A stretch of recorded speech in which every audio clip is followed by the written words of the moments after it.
Saudara, kita ke informasi selanjutnya. Saudara, ini terkait dengan diduga terkait dengan polisi yang masih terus menyelidiki motif satu keluarga yang ditemukan tewas di dalam rumah. Korban terdiri dari ayah, ibu, dan seorang anak. Saat ditemukan saudara, jenazah ibu dan anak berada di dalam kamar, sementara ayah berada di dapur saudara. Polisi masih terus mendalami keterangan saksi serta melibatkan sejumlah ahli untuk mendapatkan kejelasan dalam kasus ini. Dari olah TKP saudara, ataupun dari TKP, polisi pun menyita sejumlah barang bukti, diantaranya 3 buah ponsel milik korban yang sedang diselidiki oleh ahli digital. Artinya belum bisa dipastikan ya motifnya? Ya, belum bisa kami pastikan karena kami akan menggunakan metode scientific criminal investigation untuk membuat jelas. Nanti akan kami libatkan juga ahli digital forensik, kedokteran forensik. Pak, saat TKP tadi ditemukan Pak ya, apakah ditemukan juga luka selain bekas bunuh diri itu? Ya, terhadap kesimpulan tersebut setelah kami mendapatkan dari kedokteran forensik baru dapat bisa disimpulkan. Jenazah ibu dan anak yang ditemukan meninggal dunia saudara bersama suami dimakamkan di pemakaman Raudatul Jannah, Tangerang Selatan pada Senin siang. Isak tangis keluarga mengiringi pemakaman keduanya. Jenazah ibu dan anak dimakamkan dalam satu liang lahat, sementara jenazah sang ayah dimakamkan di tempat asalnya, yaitu di Kebayoran Lama, Jakarta Selatan. Tetangga mengaku kaget karena keluarga korban dikenal ramah dan juga harmonis. Jauh ini tidak pernah terdengar ada keributan. Iya, Nggak pernah, masya Allah, pokoknya romantis, harmonis. baik terhadap lingkungan juga ya? Alhamdulillah, pokoknya begini deh, masya Allah, nggak pernah ada. Dia tuh orangnya nggak mau tahu urusan orang, nggak tahu ini masalah, nggak ada. Makanya pokoknya semuanya deh, tetangga-tangga sini tuh pada kaget. Sekeluarga terdiri dari ayah, ibu, dan anak ditemukan tewas di Ciputat, Tangerang Selatan, saudara.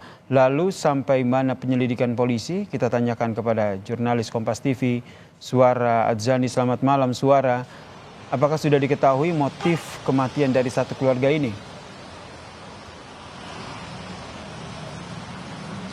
Ya, sampai malam ini informasi dari kepolisian masih belum menjelaskan apa motif dari keluarga yang ditemukan tewas di dalam rumahnya. Sampai saat ini polisi masih terus melakukan penyelidikan dengan menggunakan identification crime scientification seperti itu yang akan melibatkan para ahli dan saksi yang kemudian nanti juga menggunakan barang bukti yang ditemukan oleh polisi saat itu, yaitu 3 buah ponsel milik korban.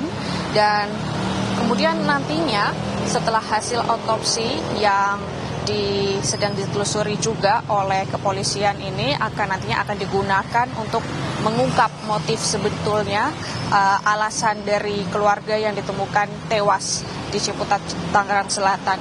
Kemudian kami juga berbincang begitu bersama warga, dan warga ini masih belum mengerti juga mengapa keluarga itu ditemukan tewas dan diduga karena bunuh diri, tetapi tetap memang warga juga mengatakan bahwa mereka ini keluarga yang harmonis seperti itu, Yasin. Dan ditemukan sebenarnya kemarin itu oleh kakak kandung korban perempuan, karena rumahnya tidak jauh dari rumah korban. Ditemukannya ketika pagi hari, ketika ia ingin menyalakan atau mematikan mesin air, dan tombol on off-nya berada di dalam rumah, dan rumahnya keadaan dikunci. Ketika didobrak ternyata korban sudah tergeletak kaku, untuk ibu dan anak berada di depan, dan kemudian laki-laki seorang ayah ditemukan di dapur. Kemudian ketika berbincang soal motif, kembali lagi memang dari warga ini memberikan informasi simpang siur terkait apakah ini masalah ekonomi atau ada masalah lain yang terlibat. Dan hari ini, hari Senin siang tadi, ketiga korban ini dimakamkan, dan untuk korban ibu dan korban anak dimakamkan dalam satu liang yang sama, yaitu di tempat pemakaman bukan umum Raudatul Jannah di Tangerang Selatan. Kemudian jenazah ayah dimakamkan di Kebayoran Lama, Jakarta Selatan. Dan jika kita melihat tadi suasana malam yang berada di wilayah sekitar rumah korban cukup mengharukan, dan para warga sekitar menggunakan momen ini untuk berdoa bersama, pengajian dan segala macam. Tetapi memang warga belum bisa memberikan keterangan juga terkait masalah yang dilewatkan oleh keluarga sehingga akhirnya ditemukan tewas di rumahnya. Yasin. Terima kasih jurnalis Kompas TV Suara Zani atas informasinya terkait dengan satu keluarga yang terdiri dari ayah, ibu dan anak yang ditemukan tewas di daerah Ciputat, Tangerang Selatan.